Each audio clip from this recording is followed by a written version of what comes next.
ఎక్కడికి వచ్చిందంటే నీ యొద్దకు వచ్చింది. ఆమేన్. ఈ వాక్యము ఎప్పటి నుండి ఉన్నదమ్మా? ఆది నుండి ఉన్నది. ఆది నుండి ఉన్న వాక్యము ఇప్పుడు నీ యొద్దకు వచ్చింది, నీ నోట్లోకి వచ్చింది, నీ హృదయంలోనికి వచ్చింది. హల్లెలూయా, హల్లెలూయా. ఇప్పుడు వాక్యం ఎక్కడుందంటే నా యొద్దనే ఉన్నదని చెప్పాలి. వాక్యం ఎక్కడుందా? దేవుడు పలికిన మాట ఎక్కడుందో అని వెతుకుతా ఉంటారు, ఆలోచిస్తా ఉంటారు. ఎక్కడో లేదు, మీ దగ్గరే ఉంది.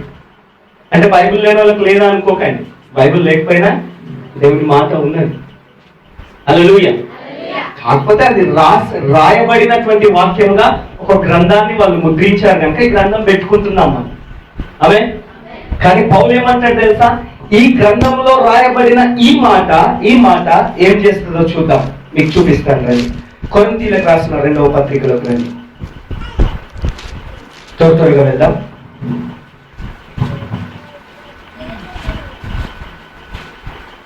2వ కొరింథీ 3వ అధ్యాయం.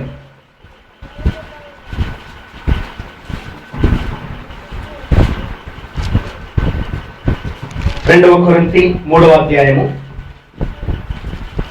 2-3 వచనాలు చూద్దాం. మా హృదయముల మీద రాయబడి ఉండి, ఎక్కడ రాయబడ్డదమ్మా? చెప్పండి. నా హృదయం మీద రాయబడ్డది. చెప్పాలి, నోరు తెరిచి చెప్పాలి. నా హృదయం మీద రాయబడింది. హల్లెలూయా, హల్లెలూయా. ఇంతకాలమేమో ఈ బైబిల్లో రాయబడ్డదే అనుకున్నాం. దేవుని నోటి నుండి వచ్చిన మాట ఎక్కడుందంటే బైబిల్లో ఉందని ఇప్పటిదాకా చెప్పుకున్నాం. కానీ ఆ బైబిల్లో ఉన్న మాట బైబిల్లోనే ఉండిపోతే అది అక్కడనే ఉండిపోతుంది, అలాగే ఉండిపోతుంది. ఆమేన్, హల్లెలూయా. అయితే దేవుని వాక్యం ఏమైనది? సజీవమై ఉన్నది. ఏమైనది? హెబ్రీ 4:12 ప్రకారం వాక్యం ఏమైనది? సజీవమైనది, బలము గలది. ఆమేన్. ఒక బలం ఉండదు, అది సజీవమైనదిగా ఉండదు. ఇప్పుడు నువ్వు బైబిల్ అక్కడ తెచ్చినావు అనుకో, దాని అంతటా అది కదులుతుందా? వాక్యం బైబిల్ కదులుతుందా? కదలదు, అక్కడనే ఉండిపోతుంది. సజీవమైంది కదా మరి వాక్యం. మరి వాక్యం సజీవమైనప్పుడు బైబిల్ కదలాలి కదా. బైబిల్ కదలాలంటే బైబిల్ అదంతా అది కదలదు. అయితే ఇప్పుడు అది ఎట్లా వస్తుంది, ఎక్కడికి వస్తుందో చూస్తే ఇక్కడ ఏమంటున్నాడంటే మా హృదయముల మీద రాయబడి ఉన్నది. ఆమేన్. ఇప్పుడు ఎక్కడ ఉన్నదమ్మా వాక్యము? వాక్యం ఎక్కడుంది ఇప్పుడు? ఆరంభంలో దేవుడు పలికిన మాట, ఆ వాక్యం ఆది నుండి ఉన్న వాక్యం. అది ఆది నుండి ఉన్న వాక్యము, ఆరంభంలో దేవుడు పలికిన వాక్యము ఇప్పుడు నీ యొద్దకు వచ్చింది, నీ నోట ఉన్నది, నీ హృదయంలో ఉన్నది. ఆ హృదయంలో ఉన్న వాక్యం ఎలాగుందంటే నా హృదయము మీద రాయబడి ఉన్నది. హల్లెలూయా, హల్లెలూయా, హల్లెలూయా. మీరు ఎప్పుడన్నా బండ మీద చెక్కిన మాటలు రాస్తారు కదా, బండ మీద చెక్కి రాస్తారు కదా, అది చూసారు కదా, అది ఎట్లా ఫిక్స్ అయిపోయి ఉంటది కదా, నేను చెప్పలేవు కానీ. ఆమేన్. సో ఇప్పుడు నీ హృదయం అనే రాతి పలక మీద రాసి పెట్టినంట దేవుడు. అక్కడ రాస్తున్నాడు చూడండి. చదవండి అమ్మా. మా హృదయముల మీద రాయబడి ఉండి మనుషులందరూ, అందరా కొందరా? చర్చిలో ఉన్న వాళ్ళే అంటున్నాడా? మనుషులందరూ. చెప్పండి, మనుషులందరూ తెలుసుకొనుచు చదువుకొనుచున్న మా పత్రిక మీరే కారా? ఇప్పుడు నువ్వెవరో తెలుసా?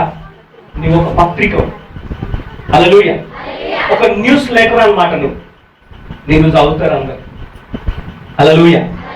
అయితే ఇప్పుడు చదవాలంటే నీ మీద రాయబడి ఉంటేనే కదా. ఇప్పుడు తెల్ల కాగితం ఉంటుంది, రాయబడిన కాగితం ఉంటుంది. ఉట్టి తెల్ల కాగితం ఉంటే అది ఏం చదవరు, ఉట్టిది తెల్లది కనిపిస్తుంది. కానీ దాని మీద రాయబడి ఉంటే ఆ రాసిన దాన్ని చదువుతారు. అనే నీ హృదయం ఇప్పుడు తెల్ల కాగితం కాదు, నీ హృదయం మీద దేవుని వాక్యము రాయబడుతుంది. హల్లెలూయా. పరిశుద్ధాత్ముడు ఆయన శిల్పిగా ఉన్నాడు. ఏమైనాడు? శిల్పి. దేవుడు అన్ని దేవుడే. ఒకటి గుర్తుపెట్టుకోండి, ఆరంభం నుంచి దేవుడు అన్ని ఆయనే. ఫస్ట్ సృష్టికర్త ఆయనే. సృష్టికర్త తర్వాత ఫస్ట్ డాక్టర్ ఎవరో తెలుసా? ఫస్ట్ డాక్టర్ కూడా దేవుడే. పరమ వైద్యుడు. ఆదాంకి ఆపరేషన్ చేసి ఆ పక్క టెంక తీసి హవ్వను తయారు చేసి doctor. First doctor is God. Hallelujah, hallelujah, hallelujah. తర్వాత దేవుడు ఏమైందో తెలుసా? టైలర్ అయింది, దర్జీ. హల్లెలూయా, హల్లెలూయా. ఆదాము అవ్వలు తప్పిపోతే వాళ్ళ ఆకులతోటి కప్పుకోవడానికి ప్రయత్నం చేస్తే వాళ్ళకు చర్మపు చొక్కాయలను తొలగించిందంట దేవుడు. అంటే ఫస్ట్ టైలర్ ఇస్ గాడ్. ఆమేన్. తెలుసుకోవాలి, ఇవన్నీ తెలుసుకోవాలి. మనకి తెలియదు, ఇవన్నీ చదువుతూనే ఉంటాం, వాక్యం తెలుసు మనకి, కానీ ఆలోచించాం మనం. హల్లెలూయా. సృష్టికర్త దేవుడు, మొదటి వైద్యుడు ఆయనే, మొదటి టైలర్ ఆయనే, దర్జీ ఆయనే. హల్లెలూయా, హల్లెలూయా, హల్లెలూయా. అలాగే చెప్పుకుంటూ పోతే అన్ని దేవుడు ఏది కాదో చెప్పండి, అన్ని ఆయనే. ఇర్మియా గ్రంథానికి వస్తే ఆయన కుమ్మరుడు అంట, కుమ్మరివాడు అంతే. కమ్మరివాడు ఆయనే, చాకలివాడు ఆయనే. హల్లెలూయా. మనం అన్ని కులాలు పెట్టుకున్నాం, ఇవన్నీ పెట్టుకున్నాం, కానీ వృద్ధులు మనం పెట్టుకున్నాం, కులాలు మనం పెట్టుకున్నాం, కానీ అన్నిటికీ ఆయన మూలకర్త. హల్లెలూయా, హల్లెలూయా, హల్లెలూయా. ఇప్పుడు నేను చెప్పేది కులాలు కాదు, ఇక్కడ నేను చెప్పేది పాత్ర. ఆయన ఏమై ఉన్నాడు? ఆయన మొదట సృష్టికర్త అయి ఉన్నాడు, రెండోది ఆయన వైద్యుడు, డాక్టర్ అయి ఉన్నాడు, మూడోది ఆయన టైలర్, దర్జీ అయి ఉన్నాడు, నాలుగోది ఆయన కుమ్మరివాడు, పాటర్. హల్లెలూయా. కుమ్మరివాడుగా ఉన్నాడు ఆయన. ఒక పాత్రను తయారు చేయడానికి ఆయన మన్ను తీసుకొని ఆయన పాత్రను తయారు చేసే కుమ్మరివాడిగా ఉన్నాడు. ఆమేన్. నీ జీవితంలో నిన్ను ఒక పాత్రగా రూపుదిద్దటానికి ఆయన ఒక ప్రక్రియ నీలో జరిగిస్తూ ఉన్నాడు. ఆమేన్. హల్లెలూయా, హల్లెలూయా. ఇప్పుడు మనం ఇక్కడికి వచ్చిన తర్వాత ఇక్కడ ఏమనుకుంటున్నామంటే దేవుడు శిల్పి, ఆర్టిస్ట్ అన్నమాట. ఆర్టిస్ట్ ఏం చేస్తాడు? ఆర్ట్ గీస్తాడు. శిల్పి ఎట్లనో తెలుసా? శిల్పి అంటే ఏం చేసిందో తెలుసా? నిన్ను ఆయన అరచేతిలో చెక్కుకున్నాడు. హల్లెలూయా. ఎక్కడ చెక్కుకున్నాడమ్మా? అరచేతిలో నిన్ను చెక్కుకున్నాడంట. చెక్కేటోడు ఎవరు? శిల్పి. ఒక రాయిని తీసుకుపోయి వానికి ఇచ్చిన అనుకో, వాని చేతిలో పెట్టిన అనుకో, ఆ రాయిని వాడు ఒక రూపం తీసుకొచ్చి దాన్ని ఒక రూపం చేసి నీకు ఇస్తాడు శిల్పిగా. ఆమేన్. సో ఇప్పుడు నిన్ను ఆయన అరచేతిలో చెక్కుకున్నాడు, శిల్పిగా ఉన్నాడు. ఇక్కడ ఏమంటున్నాడంటే చదవండి ఇప్పుడు. రాతి పలకల మీద గాని సిరాతో గాని రాయబడలేదంట. ఇది రాతి పలకల మీద రాయలేదు, సిరాతో రాయలేదు. హల్లెలూయా. సిరా అంటే తెలుసు కదా, పెన్ను, ఇంకు పెన్ను. సిరా అంటే ఇంకు పెన్ను. అయితే రాతి పలకల మీద గాని సిరాతో గాని రాయబడక మెత్తని ఏంటది? మెత్తన గట్టిగా? మెత్తని హృదయములు అను పలకల మీద. ఇప్పుడు పలక ఏదో తెలుసా?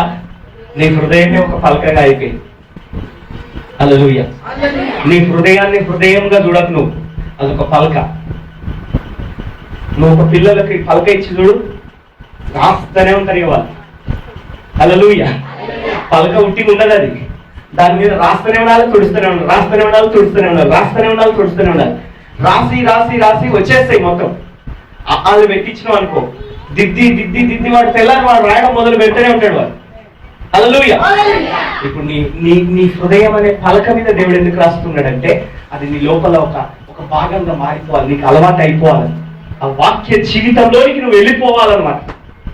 హల్లెలూయా.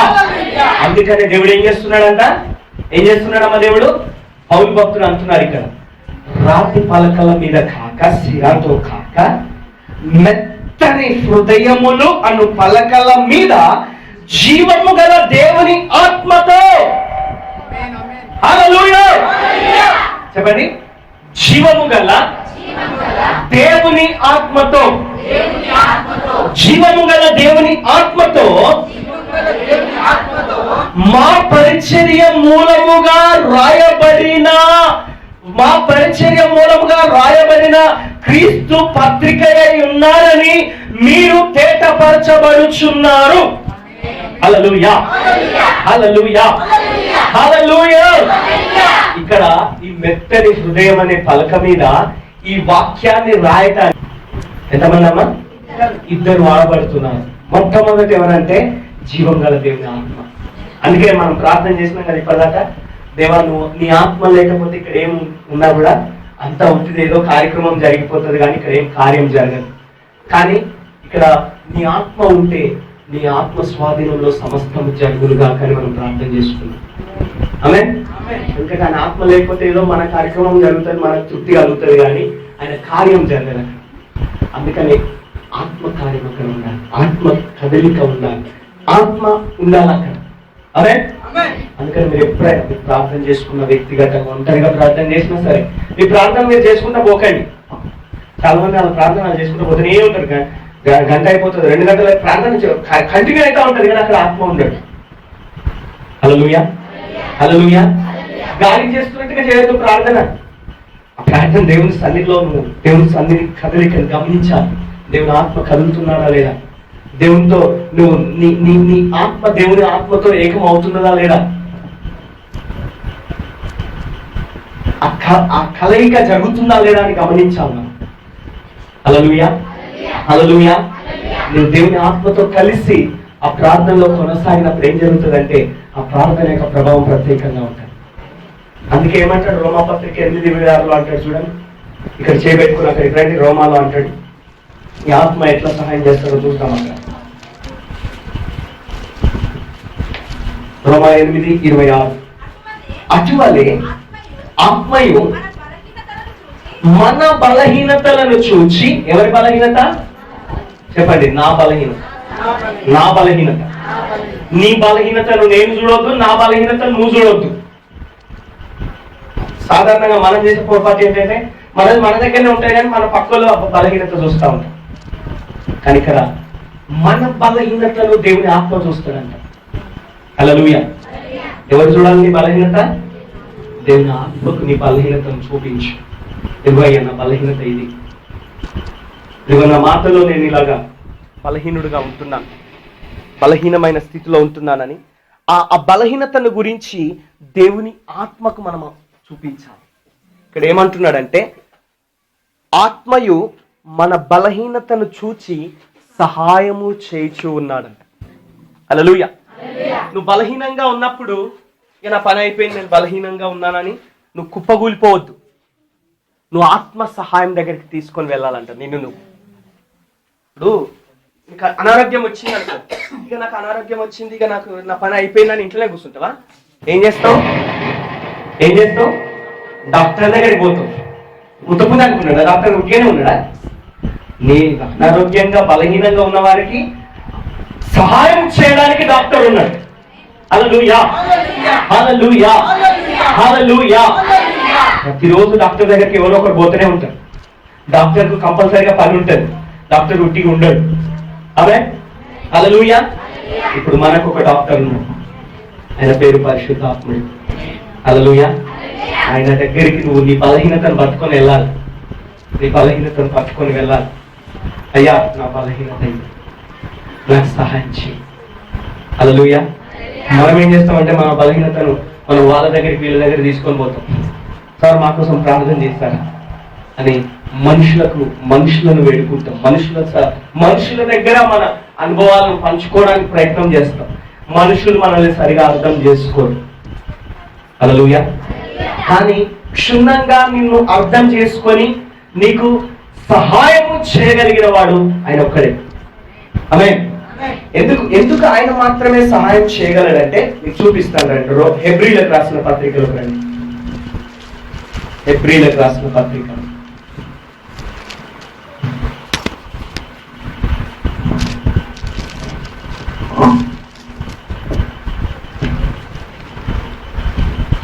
హెబ్రీలకు రాసిన పత్రిక 4వ అధ్యాయము 15-16 వచనాలు చూద్దాం. మన ప్రధాన యాజకుడు మన బలహీనతల యందు మనతో సహా అనుభవము లేనివాడు కాడు గాని సమస్త విషయములోను మన వలనే శోధింపబడినను ఆయన పాపము లేనివాడిగా ఉండెను. కనికరింపబడి సమయోచితమైన సహాయం కొరకు కృప పొందునట్లు ధైర్యముతో కృపాసనమునొద్దకు చేరుదము. హల్లెలూయా, హల్లెలూయా. నువ్వు కనికరించబడాలంటే, నువ్వు సహాయము పొందాలంటే నువ్వు దేవుని సన్నిధికి ధైర్యంగా రావాలి. హల్లెలూయా. అమ్మో నేను బలహీనంగా ఉన్నాను కదా, నన్ను ఏం చేస్తాడో ఏమో దేవుడు, నన్ను అపార్థం చేసుకుంటాడేమో, నన్ను ఏమన్నా చేసేస్తాడేమో, శిక్షిస్తాడేమో అని నువ్వు ధైర్యం లేకుండా పిరికితనంతో ఉన్నావు అనుకో, ఆ పిరికితనాన్ని సాతానుగాడు వాడుకొని ఏం చేస్తాడంటే నేను దేవునికి దూరం చేసేస్తాడు. హల్లెలూయా, హల్లెలూయా. అందుకని ఏమంటాడు పౌలు భక్తుడు, దేవుడు మనకు పిరికితనము గల ఆత్మను ఇయ్యలేదు అంటాడు. ఏమి ఇవ్వలేదమ్మా? ఏమి ఇవ్వలేదు దేవుడు? చెప్పండి, దేవుడు నాకు పిరికితనం గల ఆత్మను ఇయ్యలేదు. మరి పిరికితనం ఇవ్వలేదంటే ఏమి ఇచ్చాడు? మరి ధైర్యం ఇచ్చాడు. పిరికితనం లేదంటే ధైర్యం ఉన్నట్టే కదా. వాడు ధైర్యవంతుడు అని ఎందుకంటే వాడు పిరికితనం లేదు కాబట్టి. పిరికితనం ఉంటే వాడు ధైర్యవంతుడు ఎట్లయితాడు? హల్లెలూయా. నీతిమంతుడు సింహం వలె ధైర్యంగా ఉంటాడు. హల్లెలూయా. మరి ధైర్యవంతుడు ఏం చేస్తాడంట? ధైర్యంతో కనికరించబడి సమయోచితమైన సహాయం కొరకు కృప పొందునట్లు ధైర్యంతో కృపా సింహాసనం వద్దకు చేరుతాడు. హల్లెలూయా. నువ్వు జ్ఞాపకం పెట్టుకో, నువ్వు సహాయము పొందటానికి, నువ్వు సహాయం పొందటానికి నీకు ఒక కృపా సింహాసనం ఉన్నది. ఏమున్నదమ్మా? ఏమున్నది? కృపా సింహాసనం. అమ్మ కొంచెం ఇటు చూడాలి, అందరు చూడాలి, ఇటు చూడాలి. మీకు ఎక్కడికో ఆలోచించుకుంటూ వెళ్ళిపోకండి, ఎక్కడికో వెళ్ళిపోకండి, ఇక్కడే వినండి. హల్లెలూయా. మీ మనసు పెట్టండి, మీ దృష్టి ఇక్కడ పెట్టండి, దేవుని మాటలు వినండి, దేవుని సన్నిధిని. మీకు స్వస్థత ప్రార్థన చేస్తే స్వస్థత జరగదమ్మా, మీరు జ్ఞాపకం పెట్టుకోండి. దేవుని వాక్యం వింటే, ఆ వింటుండగానే మీకు విశ్వాసం వస్తుంది, ఆ విశ్వాసం మిమ్మల్ని స్వస్థపరుస్తుంది. హల్లెలూయా, హల్లెలూయా. చాలా మంది పాస్టర్ దగ్గరికి వచ్చి పాస్టర్ గారు నెత్తి మీద చేపెట్టి ప్రార్థన చేస్తేనే స్వస్థత వస్తుందని ఆ ప్రార్థన మీదనే ఆధారపడతారు. కానీ నువ్వు వాక్యం మీద దృష్టి పెడితే ఆ వాక్యంలో ఉన్న శక్తి విడుదలైనప్పుడే నీకు స్వస్థత వస్తుంది. హల్లెలూయా, హల్లెలూయా. సో నీకు ఒకటి ఉన్నది, నువ్వు చేరటానికి ఒక కృపా సింహాసనం ఉన్నది. నువ్వు ఆ సింహాసనం దగ్గరికి చేరుకొని రావాలి. ఎందుకు రావాలంటే, నువ్వు ఎలా రావాలో చెప్తున్నాడు, ఎందుకు రావాలో చెప్తున్నాడు. ధైర్యంతో రావాలంట. ఎందుకు రావాలి ధైర్యంతో అంటే, నువ్వు అక్కడ సహాయం పొందటానికి, కృప పొందటానికి. హల్లెలూయా. నువ్వు దేవుని సన్నిధికి వస్తున్నప్పుడు ఏం దొరుకుతుంది? నీకు కృప దొరుకుతుంది, నీకు సహాయం దొరుకుతుంది. హల్లెలూయా, హల్లెలూయా, హల్లెలూయా. ఈ సహాయాన్ని ఎక్కడ దేవుడు ఇస్తానన్నాడు? అక్కడ రోమా పత్రికలో అన్నాడు కదా పౌలు. త్వరగా రోమా 8:26. ఇవన్నీ మనకు తెలిసిన విషయాలే, కానీ అయినా కూడా మళ్ళీ మనం వాటిని స్మరణ తెచ్చుకోవాలి, మాటికి జ్ఞాపకం చేసుకోవాలి, మనల్ని మనం ప్రోత్సహించుకోవాలి, మనల్ని మనం ధైర్యపరచుకోవాలి. హల్లెలూయా, హల్లెలూయా. పరిశుద్ధాత్ముడు ఏం చేస్తాడంటే, పరిశుద్ధాత్ముడు కొత్త విషయాలు ఏం బోధించాడంట, యేసుక్రీస్తు వారు చెప్పిన అంశాలనే మళ్ళీ మన జ్ఞాపకం చేస్తాడంట. ఆమేన్, హల్లెలూయా. కాబట్టి మనం ప్రసంగాలు వింటున్నప్పుడు కొన్నిసార్లు పాత విషయమే చెప్పింది తెలిసిందే మళ్ళీ చెప్తాడండి పాస్టర్, నీకు యాస్టర్ రావచ్చు కొన్నిసార్లు. కానీ ఏమవుతుందంటే, నీకు తెలిసిన విషయమే అయినా నువ్వు అది వింటున్నప్పుడు మళ్ళీ జ్ఞాపకం వస్తుంది. జ్ఞాపకం వచ్చినప్పుడు నీ లోపల ఆ ప్రోత్సాహం కలుగుతుంది, ఆ పురికొల్పు పడుతుంది. హల్లెలూయా. అందుకే ఏమంటున్నారంటే, మనము బలహీనంగా ఉన్నప్పుడు మన బలహీనతలను చూచి ఆత్మ మనకు సహాయం చేసేవాడిగా ఉన్నాడని మనం గుర్తించుకుందాం. హల్లెలూయా. నీకు బలహీనత వచ్చినప్పుడు నువ్వు డాక్టర్ దగ్గరికి ఎట్లా పోతావు? బలహీనత రాగానే ఏం చేస్తాం? లాభం లేదు, ఇక డాక్టర్ దగ్గర వాళ్ళు నాకు ఏదో అయిపోయింది, నాకు ఏదో బలహీనంగా లోపల కొంచెం తేడా కనిపిస్తుంది, ఏం చేయాలి? ఎట్లనన్నా చేసి సాయంత్రం వరకు డాక్టర్ దగ్గరికి పోవాలి. ఆమె పోతావా? పోవాలని ఆలోచిస్తావా లేదా? అట్లనే నీకు పరమ వైద్యుడు. నేను చెప్పాను కదా ముందే, మనకు దేవుడు పరమ ఫస్ట్ డాక్టర్ మనకు దేవుడే. హల్లెలూయా. మీరు లేనప్పుడు నేను 5 పాయింట్స్ చెప్పిన. ఫస్ట్ క్రియేటర్, మొదటి సృష్టికర్త దేవుడే. ఆమేన్. ఫస్ట్ డాక్టర్ దేవుడే, ఫస్ట్ టైలర్ దేవుడే. హల్లెలూయా. నెక్స్ట్ శిల్పి, కుమ్మరివాడు, మొదటి కుమ్మరివాడు దేవుడే, పాటర్. హల్లెలూయా, హల్లెలూయా, హల్లెలూయా. సో ఫస్ట్ డాక్టర్ దేవుడు కాబట్టి పరమ వైద్యుడిగా ఉన్నటువంటి ఆ పరిశుద్ధాత్మ యొద్దకు మనం వెళ్తే మన బలహీనతలను చూసి మనకు సహాయం చేస్తాడంట. డాక్టర్ ఏం చేస్తాడు? మనం పోగానే మనకు పలానా సమస్య ఉందని చెప్తే చూస్తాడు, పరీక్ష చేస్తాడు. పరీక్ష చేసి దానికి తగిన పరిష్కారం ఇస్తాడు. మందు ఇస్తాడంటే, మెడిసిన్ ఇస్తాడంటే దానికి పరిష్కారం. ఆ సమస్యకు ఆ ప్రాబ్లంకి ఏదైతే మూలం ఉన్నదో దాన్ని తొలగించడానికి నీకు కావలసిన మెడిసిన్ ఎలాగ ఇస్తాడో ఇలా పరిశుద్ధాత్ముడు కూడా నీ బలహీనతను చూచి నీకు సహాయం చేస్తాడు. హల్లెలూయా, హల్లెలూయా. సహాయం చేస్తాడు. ఏదైనా మనం యుక్తంగా ఎలాగో ప్రార్థన చేయవలనో మనకు తెలియదు. తెలుసా అండి? మనకు ఖచ్చితంగా యుక్తంగా ఇట్లా ప్రార్థన చేయాలని, ఏ టైంలో ఎట్లా ప్రార్థన చేయాలి, ఎక్కడ ఎలాంటి ప్రార్థన చేయాలి, ఏ విధమైనటువంటి మాటలు పలకాలి అని మనకు తెలుసా? తెలియదు. తెలియక మనం ఏం చేస్తామంటే, ఒక ఆయన కంట భోజనం కోసం ప్రార్థన చేయమని ఒక పెద్ద మీటింగ్ అవుతుంటే అందరికి భోజనాలు పెట్టి ప్రార్థన చేయమని మైక్ ఇచ్చిరంట. ఇక మొదలు పెట్టినట్ట ప్రార్థన. ప్రపంచం అంతా తిరుగుకుంటూ వస్తా ఉన్నాడంట ప్రార్థనలు. ఆయన ప్రార్థన చేయమని చెప్పింది అంశం ఏంటిది? అంశాలు ఏమి ఇవ్వలేదు. భోజనం కోసం ప్రార్థన చేయడం బాబు, అందరికి ఆకలి అవుతుంది, అందరూ తినడానికి సిద్ధంగా ఉన్నారు, భోజనానికి ప్రార్థన చేయమని మైక్ ఇచ్చిరాడు. ఈ అయ్యగారేమో ప్రపంచం అంతా తిరిగి వస్తున్నాడట. వాళ్ళని దీవించు, వీళ్ళని దీవించు, అది చెయ్యి, ఇది చెయ్యి, వాళ్ళకు స్వస్థత ఇయ్యి, వీళ్ళకి స్వస్థత. ఆయనకి ఏం అర్థమైతే లేదు. ఎక్కడున్నాడు, ఏం చేస్తున్నాడు, మైక్ ఎందుకు ఇచ్చిరు, ఏ అంశం కోసం ప్రార్థన చేయమన్నాడు అని ఆలోచిస్తలేడు ఆయన. ప్రపంచం అంతా చుట్టూ వస్తున్నాడు ప్రార్థనలో. కారణం ఏంద్రా అంటే ఆయనకు లాస్ట్ ప్రార్థన ముగించిన తర్వాత ఆమెన్ అంటారు కదా, ఆమెన్ అనే మాట గుర్తొస్తలేదంట ఆయన. ఆమెన్ అనే మాట గుర్తురాక అరే ప్రార్థనలో లాస్ట్కి ఏమంటారు కదా అది గుర్తొస్తలేదు అనుకుంటా అది ఆలోచించుకుంటే ఒకవైపు, ఇంకొక వైపు ఏమో ఏదో ప్రార్థన అంశాలు ఎత్తుకొని ప్రార్థన చేస్తా ఉన్నాడు. లాస్ట్కి ఎవరో గట్టిగా ఉండబట్టలేక, ఆకలి ఓర్చుకోలేక ఆమెన్ అని వాళ్ళే గట్టిగా అన్నారు. అప్పుడు ఈయన కూడా ఆమేన్ అన్నాడంట. హల్లెలూయా. అంటే మనకు ప్రార్థన ఎట్లా చేయాలో మనకు తెలియదని తెలుసా? కానీ మన ప్రార్థన మనకు నేర్పించేవాడు మనకు పరిశుద్ధాత్ముడు ఉన్నాడు. హల్లెలూయా.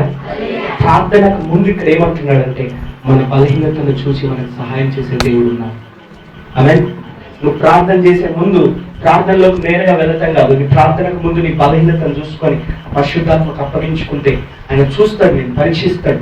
డాక్టర్ చూసి పరీక్షించినట్టుగా నిన్ను ఆయన చూసి పరీక్షించి నీకు సహాయం చేస్తాడు.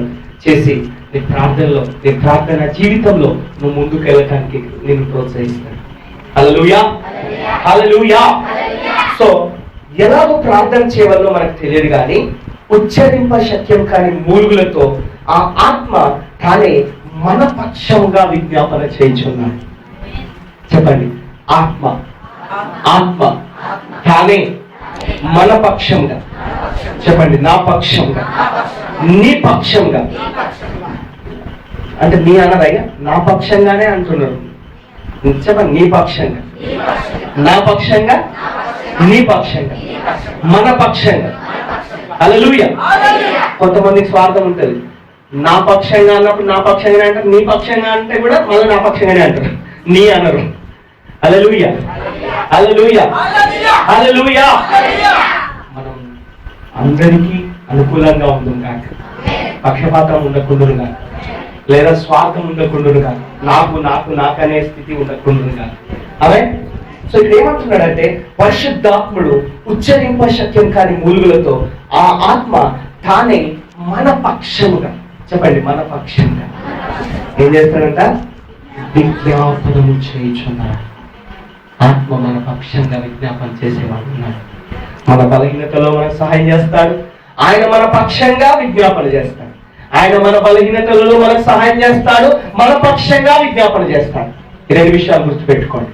అదే చెప్పండి, నా బలహీనతలో నాకు సహాయం చేస్తాడు, నా బలహీనతలో నాకు సహాయం చేస్తాడు, ఆత్మ నా పక్షంగా విజ్ఞాపన చేస్తాడు.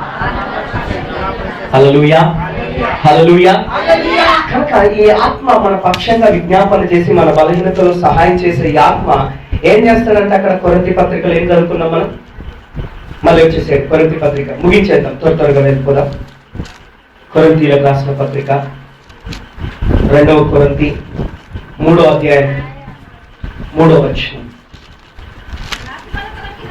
రాతి పలకల మీద గాని సిరాతో గాని రాయబడక మెత్తని మెత్తని హృదయమును పలకల మీద. మెత్తని హృదయం ఎలా ఉండాలి నీ హృదయము? కొందరి హృదయాలు గట్టిగా ఉంటాయి. ఎంత గట్టిగా ఉంటాయంటే నువ్వు ఎంతనన్నా బద్దలు కొట్టినా అది బద్దలు కాదు, గట్టి అట్లనే ఉండిపోతుంది ఆ గుండె. హల్లెలూయా, హల్లెలూయా. అందుకే హెబ్రీ పత్రికలో పౌలు హెచ్చరిస్తాడు, నీ యొక్క హృదయం అంటే కఠినంగా ఉంచుకోవద్దంట. చెప్పండి, నా హృదయం కఠినంగా ఉండకుండునుగా. చెప్పండి, గట్టిగా చెప్పండి, నా హృదయం కఠినంగా ఉండకుండునుగా. నా హృదయం మొండిగా ఉండకుండునుగా. కఠినత్వం ఉండొద్దు, మొండితనం ఉండొద్దు. హల్లెలూయా.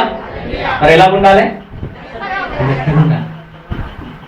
హెజ్కేలు భక్తుడు ప్రవచిస్తాడు, ఏమంటాడంటే, నీ రాతి గుండెని తీసేసి నీకు మాంసపు గుండెని ఇస్తాడంటే.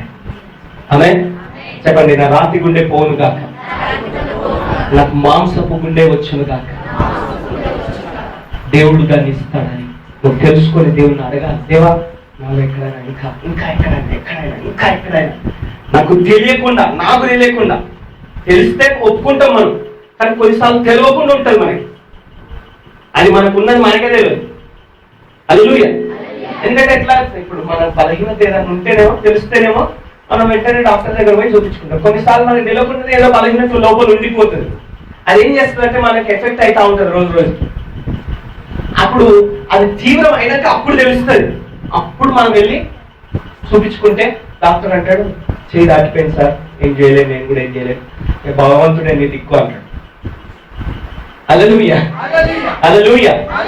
అలాగా కాకుండా ఉండాలంటే, ఆ పరిస్థితి అంత తీవ్రమైన స్థితికి వెళ్లకుండా ఉండాలంటే నీ బలహీనత నువ్వు ఎరిగి ఉంటేనేమో నువ్వు వెళ్ళగలుగుతావు. కానీ కొన్నిసార్లు నీకు తెలియకుండానే బలహీనత ఉండిపోతుంది.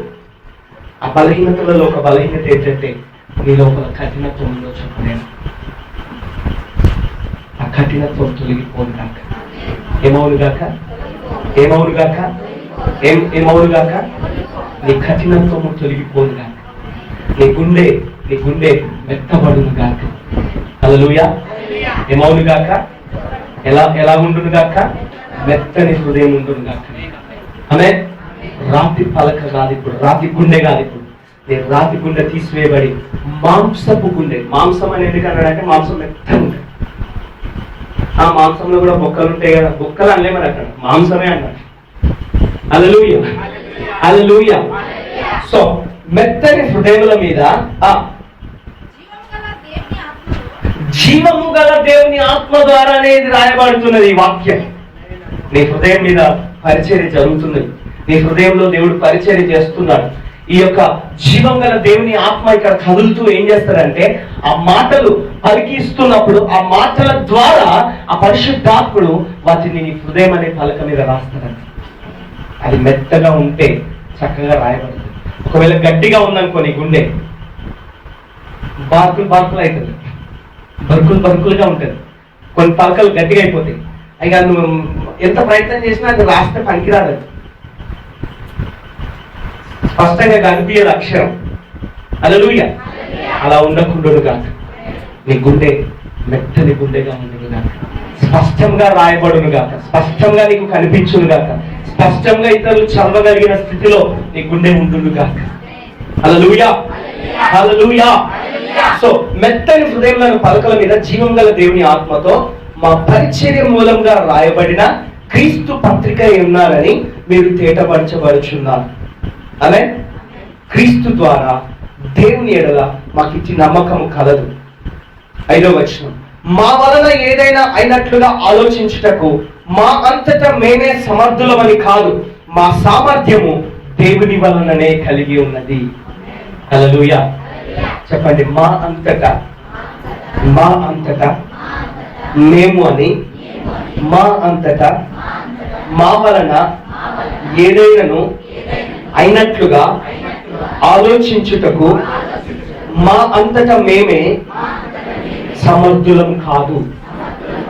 చెప్పుకోవాలి, ఎప్పుడు చెప్పుకోవాలి, మనంతటా మనం సమర్థులం కాదు, మా అంతటా మేము సమర్థులం కాదు, మా వల్ల కలిగినది ఏది లేదు, మా వల్ల ఏది కలగలేదు, మా వల్ల ఏది జరగలేదు.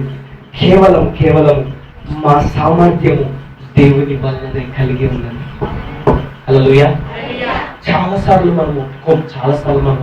ఎందుకంటే మన లోపల ఎక్కడో దాగిపోయి ఉన్నటువంటి గర్వం ఉండిపోతుంది. మనం అనుకుంటాం అది దేవుని వల్ల కలిగినదని గుర్తించాం, మన ద్వారానే ఎట్లనో అది జరుగుతుంది అన్నట్టుగా ఆలోచిస్తాం. కానీ మన వలన ఏది జరగదని మనం గుర్తించడం కాక. హల్లెలూయా. ఏమంటున్నాడు ఇక్కడ పౌలు భక్తుడు? మా వలన ఏదైనా కలిగినట్టుగా మేము భావించకుండా ఉండాలని ఆలోచించటకు మా అంతటా మేమే సమర్థులం కాదు, మా సామర్థ్యము దేవుని వలననే కలిగి ఉన్నది. చెప్పండి, మా సామర్థ్యం, నా సామర్థ్యం, నీ సామర్థ్యం, మన సామర్థ్యం దేవుని వలననే కలిగి ఉన్నది. ఆయనే మమ్మును, ఆయనే నన్ను క్రొత్త నిబంధనకు అనగా అక్షరములకు కాదు గాని ఆత్మకే పరిచారకులమగుటకు మాకు సామర్థ్యము కలిగించి ఉన్నాడు. హల్లెలూయా. నువ్వు నిలబడటానికి, నువ్వు జీవించటానికి, నువ్వు కార్యాలు జరిగించటానికి నీకు సామర్థ్యం ఉన్నదని నువ్వు తలంచుతున్నట్లయితే ఆ సామర్థ్యం ఉన్నది వాస్తవమే, కానీ అది ఎక్కడి నుండి వచ్చిందో నువ్వు గుర్తించదు గాక. ఆ సామర్థ్యం దేవుని వల్లనే కలిగినదని నువ్వు గ్రహించదు గాక. హల్లెలూయా. వాస్తవానికి చెప్పాలంటే నేను మెయిన్ మెసేజ్ స్టార్ట్ చేయలేదు, మెయిన్ మెసేజ్ లోకి వెళ్దాం అనుకున్నాను, కానీ సమయం నన్ను అనుమతించట్లేదు కనుక నేను ఈ అంశాన్ని ఇక్కడితో ముగిస్తున్నాను. మరి ఆ మెయిన్ అంశం ఏదైతే ఉన్నదో, మెయిన్ మెసేజ్, నేను ఈరోజు చెప్పాలని సిద్ధపడినటువంటి అంశం ఏదైతే ఉందో అది మళ్ళీ నెక్స్ట్ వీక్ కానీ అటు వచ్చే వీక్ కానీ మనకు దేవుని ఆత్మ ప్రేరేపించిన ప్రకారం మనము దాన్ని ధ్యానించడానికి సమయం అనుకూలం అవును దాకా. అనుకూల సమయమందు దేవుడు అనుకూల వచనాన్ని మనకి ఇచ్చేవాడై ఉన్నాడు. ఆమేన్. హల్లెలూయా. ఇంకా ఈ రోజు మరి దేవుని ఆత్మ మన లోపల పరిచర్య చేస్తూ తన ఆత్మ ద్వారా మనలో, మన మెత్తని హృదయాల మీద ఈ యొక్క దేవుని వాక్యాన్ని లిఖింపజేస్తున్నాడని మనం గుర్తించుదుముగా. ఆది నుండి ఉన్న వాక్యం, అక్కడ ఆరంభమైన వాక్యము ఇప్పుడు మన హృదయములలోకి వచ్చింది. ఆ వచ్చిన వాక్యం ఇప్పుడు మన హృదయంలో ప్రకాశిస్తుందని పౌలు భక్తుడు కొరింథీ పత్రికలో రాస్తాడు. 4వ అధ్యాయం 4వ వచనం 6వ వచనంలో, 2 కొరింథీ 4:6 రెఫరెన్స్ రాసి పెట్టుకోండి. అది మన హృదయంలో ప్రకాశిస్తుందంట, ఆరంభంలో దేవుడు పలికిన వాక్యం. ఆమేన్. హల్లెలూయా. ఆ ఒక్క వాక్యం చదువుకొని మనం ప్రార్థన చేసుకున్నాం. చదవండి. 2 కొరింథీ 4:6 5-6 వచనాలు. అంధకారంలో నుండి వెలుగు ప్రకాశించును గాక అని పలికిన దేవుడే. హల్లెలూయా. ఏ పలికాడు? అంధకారములో నుండి వెలుగు ప్రకాశించును గాక అని పలికిన దేవుడే తన మహిమను గూర్చిన జ్ఞానము యేసు క్రీస్తునందు వెల్లడి పరచుటకు మా హృదయములలో ప్రకాశించెను. హల్లెలూయా. ఏమవుతుందమ్మా ఇప్పుడు? అక్కడ దేవుడు ఆరంభంలో పలికిన మాట ఇప్పుడు ఎక్కడుందో తెలుసా? నీ హృదయంలో ప్రకాశిస్తుంది. ఎట్లా ప్రకాశిస్తుంది అంటే, ఇప్పటిదాకా మనం చదువుకున్నాం, పౌలు భక్తుడు చెప్పాడు, దేవుని ఆత్మ పరిచర్య ద్వారా మరి ఆయన జీవము గల దేవుని ఆత్మ ద్వారా మన మెత్తని హృదయం అనే పలకల మీద ఆ వాక్యాన్ని రాస్తున్నాడు. ఆ వాక్యం ఇప్పుడు మనలో నివాసం చేస్తుంది, మన హృదయంలో ఉన్నది. అది మన హృదయాలను ప్రకాశింపజేస్తున్నది, అది మన హృదయంలో లిఖించబడుతున్నది. పరిశుద్ధాత్మ ఆయన పరిచయ మూలంగా జీవం గల దేవుని ఆత్మ ద్వారా అది రాయబడుతున్నది. మనం గ్రహించి ఆ వాక్యానికి మనం అవకాశం ఇద్దాం. ఆ వాక్యాన్ని మన హృదయంలో మీద రాయబడి అది మన జీవితాన్ని ముందుకు నడిపించడానికి పౌలు కీర్తనకారుడు అంటాడు, దేవుని వాక్యం నా పాదములకు దీపము, నా త్రోవకు వెలుగు అంటాడు. చెప్పండి, నా పాదములకు దీపము, నా త్రోవకు వెలుగు. రెండు కావాలి. పాదములకు దీపం ఉండాలి, త్రోవకు వెలుగు ఉండాలి. హల్లెలూయా, హల్లెలూయా, హల్లెలూయా.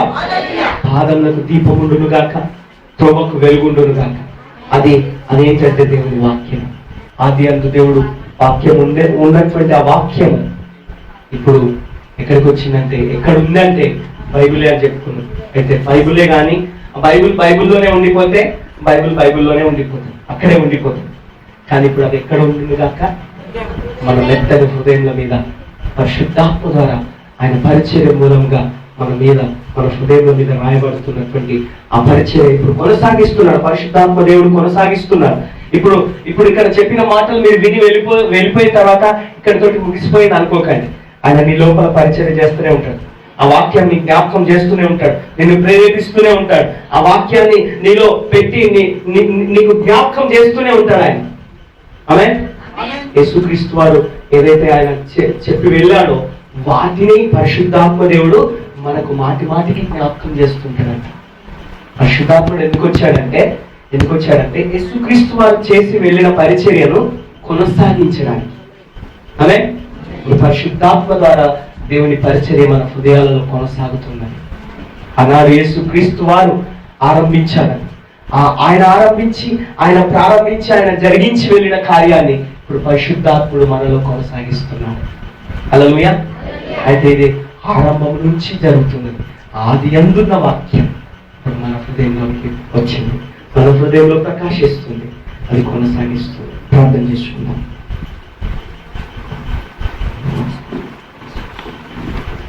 ప్రార్థన చేసుకొని మనం బలలో పాల్పంచుకుందాం.